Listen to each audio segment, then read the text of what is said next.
আসসালামু আলাইকুম রহমতুল্লাহি বারাকাতু। এই যে আজকে আমার ছাদ পুরাটা একদম রক্তে রক্তে ভরে গেছে। এখন প্রশ্ন আসে কেন এত রক্ত? আসলে পরশু দিন আমার মুরগি হঠাৎ করে একটা মারা গেছে, মরগ মারা গেছে, মূলত একটা হঠাৎ করে মারা গেছে। তো বুঝতে পারিনি ঠিক আছে, কি হয়েছে না না হয়েছে কিছুই বুঝতে পারলাম না।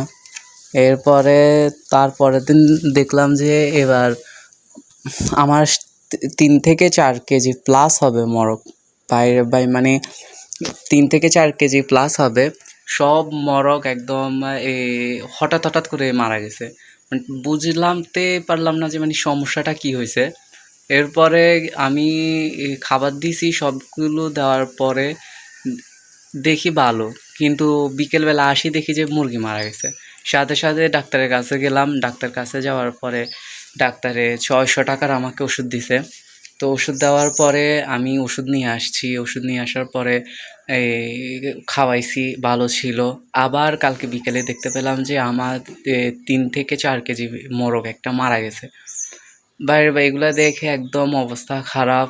তো ওইটার সাথে দেখতে পাচ্ছি যে ডিম পাড়া মুরগি যেগুলো, ওগুলো একদম দুর্বল হয়ে আছে।